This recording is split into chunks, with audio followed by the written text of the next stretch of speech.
Alison, does road rage ever pay?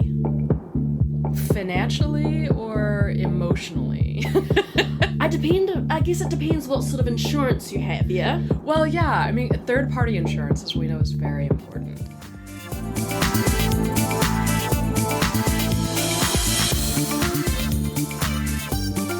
Kia ora, hello, and welcome to this episode of Play Notes Podcast. I'm your host, Emily Duncan. And I'm also your host, Alison Horsley. And we're both dramaturgs, meaning we read a lot of plays. We've likely read the plays you feel you should have, but didn't. And that's where Play Notes Podcast comes in. And today, our very first episode of the Play Notes Podcast is the first in a three-parter on Greek tragedy. And we are talking about the big road-raging Greek tragedian, if that is a word. That gammy-footed bastard. Yeah. Oedipus Rex the King. Yes, the King Rex Oedipus. Yes, where all the Greek drama, or at least, Western drama kind of begins, or where we point to as the gold standard of tragedy. Yeah, and if people are thinking, why go back to those old guys? Yeah, they are those old guys. Yeah. But it is important to be familiar with these plays and the conventions around them because they're still referenced today. People Absolutely. still use them. Yeah, well, we've all heard of the Oedipus complex, of course. Sure. Which, knowing the story of Oedipus is useful if you want to be able to have witty banter about the Oedipus complex. And actually, you could bring up that Freud actually got it a bit wrong with the Oedipus complex. Yeah, tell us about that real quick. quick. Freud assumes that the person in question kind of knows what's going on. It's intentional. Whereas the whole point, as we'll see, with Oedipus Rex, is that he did not know. The whole play is about him finding out what he did not know. And finding it out over and over and over and over with a vengeance. And then, but not believing it and not wanting to hear it. And then finding it out even more and then not wanting to hear it more.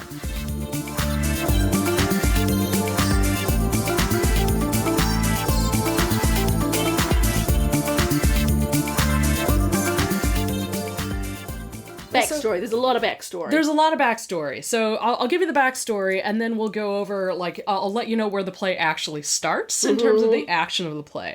Okay, so backstory. So there's been a prophecy in the city of Thebes that King Laius and Queen Jocasta are going to have a child that is going to kill his father and marry his mother. And so they're like, oh shit! And so then Oedipus is born, and so in order to avoid this prophecy fulfilling itself, they pin the baby's ankles together, send the baby off with a shepherd who's going to leave the baby in the countryside, useless, hopeless, death-bound, right? But what actually happened is another shepherd gets the baby and takes the baby to his masters, or king and queen, Polybus and Merope. Which I might be butchering these pronunciations, but I'm an American. And it just so happens they want kids. They want kids. They're like, sweet, here's this fresh baby, and we can have a baby. So he grows up Albeit with a gammy foot. Albeit with a problematic foot, which Oedipus means swollen foot. Yes, and that's why we have... where the word podiatry comes from. Ped. That's right. So Oedipus. Yeah, that's right. Okay. Puss. Side note. Yeah. All right, so he's growing up in another land. So he grows up in another land under Polybus and Merope. And thinking that they're his parents. Thinking that they're his parents. And he hears this drunk dude at a party is like, hey, I heard that you're gonna kill your father and marry your mother. And so Oedipus is like, oh no. Because prophecies were a thing. Prophecies are a thing, and when the oracle at Delphi tells you something, you believe that, right? So Oedipus believes this prophecy that this drunk guy has spewed at him this time. And so Oedipus flees his homeland to avoid killing Polybus and marrying Merope. And on the road, as he's doing this fleeing, he's headed toward Thebes. And he meets this old guy on the road, and presumably his retinue, and kills the old dude, kills the retinue. One survivor makes it out alive, and Oedipus moves on. And this guy will come back to haunt him. This guy's gonna come back to haunt him, like the shepherd from hell that he is, the shepherd messenger from hell. There are several of them in this play.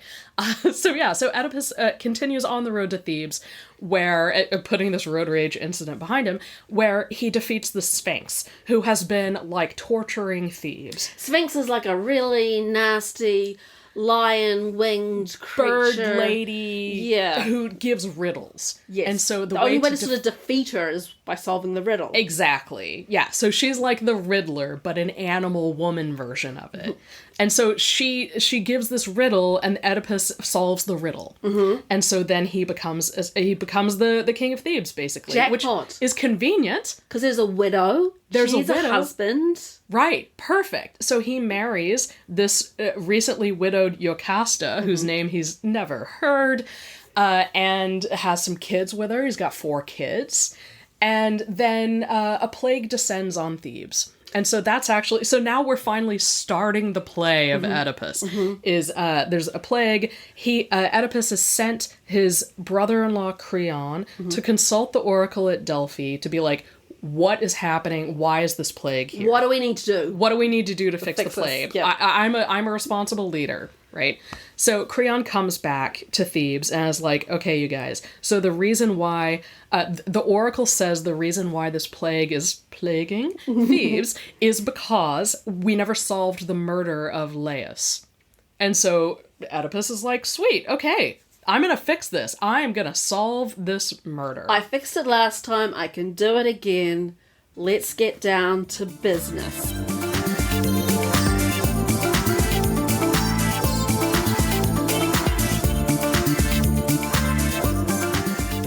One of the ingredients of Greek tragedy is laid down by Aristotle in his Poetics.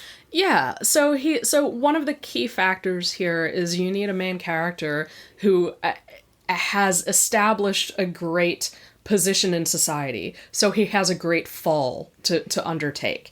And this character needs to have some level of a fatal flaw or a tragic flaw. So it has to be a big guy, high status, who's going to fall big time. Yeah, because that's way more satisfying than seeing somebody who's down on their luck fall a little bit more. So Greek tragedy is the other end to, say, the kitchen sink drama. Totally. Okay. Yeah, which is why once we get to the 20th century and we get to Arthur Miller and it's the tragedy of the common man, that's why Death of Salesman is like the tragedy for the current day, is because it's just about a salesman who's like a family man who goes wrong. But still uses some of these conventions. Absolutely. Yeah, and so the central character needs to have some element of a tragic flaw, or hamartia, or hamartia, depending how you want to say it. Yeah, and that's essentially, usually that's connected to hubris, or the sense of excessive pride, which our friend Oedipus exhibits by saying, look everybody, it's fine, I'm going to solve the murder of Laius. And in his defense, though, he has been built up. Oh, totally. Like this is the guy we needed. He solved the problem the first time around. He can do it again. Totally. And he's being a responsible leader, right? So he's protecting his family and also protecting the state, which are one and the same at this point in time. The health of the king is the health of the city. So, yeah. And so Creon reports that that's the problem.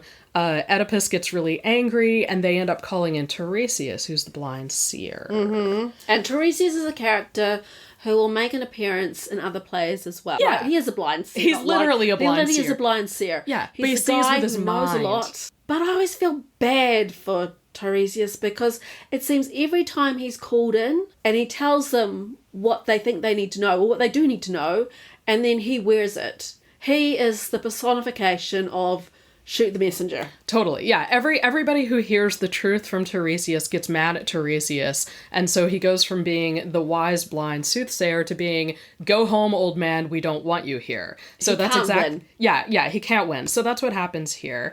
So, but then as the play progresses, a series of messengers come in where Oedipus learns that Polybus is dead. And so, of course, then somebody's like, oh, that's great. You didn't kill your father and bury your mother. Your mother. da. But the person who has come in to reveal that information is like, oh, no, don't worry about it. You weren't his son. It's fine. I'm the one who found you as a baby. So then more of this unveiling keeps happening. So all of this unveiling happens where Oedipus finally has to see the truth. And when he's confronted by the truth, which is the second messenger who's come in, Jocasta realizes that's his wife / mother. Once it becomes clear that Oedipus is actually the one who killed Laius, because you remember road rage, then Jocasta runs inside, and what does she do, Emily Duncan? She hangs herself.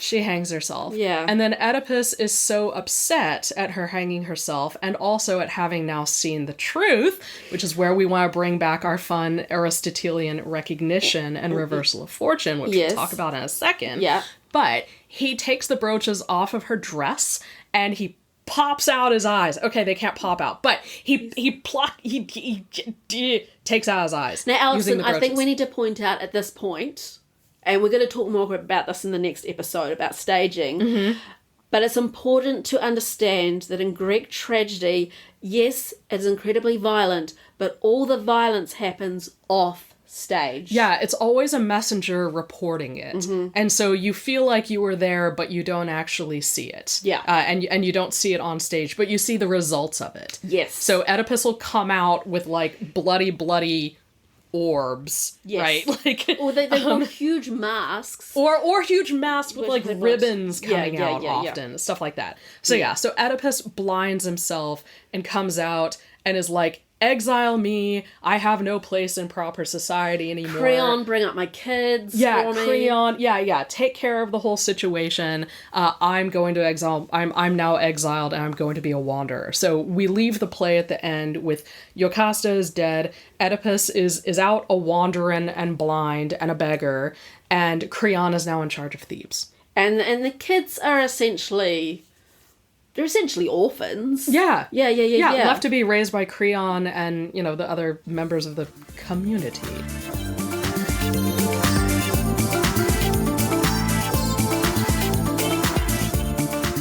So we talked about the reversal and recognition. Yeah. How do they work together? So, according to Aristotle, a Greek tragedy is really on its game when the reversal of fortune and the recognition happen around the same time. So, in the case of Oedipus, it's the recognition of the fact that he is the murderer he seeks, which is what Tiresias tells him in the freaking beginning of the play, but Oedipus is like, nah, that can't be right. So it's the realization of the actual truth, and also the reversal of fortune in terms of being a high status person who falls from that great height, so his fortune is reversed. So he not only recognizes or realizes this change in state and realizes the truth of the situation, but also experiences that great reversal of fortune. And the audience, they would have known the story beforehand. For sure. Yeah. And this brings us to another term that is still used today. For sure. Isn't that ironic? Is dramatic irony, which in a nutshell means when the audience knows something the characters don't. Yeah. And Oedipus really is the last to know. And the huge irony about this is his key motivation, objective, is to find out. Oh, absolutely. But it gets him deeper into the shit the further he goes. Yeah. And has such wide-ranging repercussions for everyone. Yeah, and it's deeply satisfying. Like, you go to the theater to see a play that you already know the story of, not because you want to learn what happens, but you want to see how it happens. And how this playwright has treated this myth, or this story. So not the what, but the how. Yeah, and that goes, and we'll talk about this later, but that's why theater means seeing plays. You're going to, see this new version of this classic tale. I mean, why does anybody go see A Christmas Carol, right? They know the story, but they want to see this version. Yeah, you know how it ends. But you want to experience it with other people, and you want to see how this particular playwright or adapter has dealt with it. And there's another term we're going to keep bringing back of the next 2 episodes after this. Part of that, collective experience is catharsis. Yes, that great big purge. That big purge. Well, so it's a purge. It's an emotional purge that translates into a spiritual purge. So when you see a character undergo, at least in Greek theater, what is pity and fear on stage, essentially, that and you experience that pity and fear with them, then that breeds catharsis. So a kind of purging of your soul, of your spirit, of your mind, all of that. And so it's a bit like having a good cry, frankly. And it's not unlike... In a safe space. In a very safe space with about 15,000 of your best male friends. We're going to talk more in the next episode about how they went to the theatre. Yeah, but yeah. Folded. But it's like a religious experience, and it's a communal experience to witness this thing together. And so that term in Greek theater is known as catharsis. So that's why you would say that something is particularly cathartic if you've had that purgative experience. And on that note, I'd like to finish with my favourite thing in the play. Oh, all right, hit me with that. All our host is in decline, weaponless my spirit lies, earth her gracious fruits denies, women wail in barren throes, life on life down stricken goes, swifter than the wind bird's flight, swifter than the fire god's might, to the restoring shores of the night.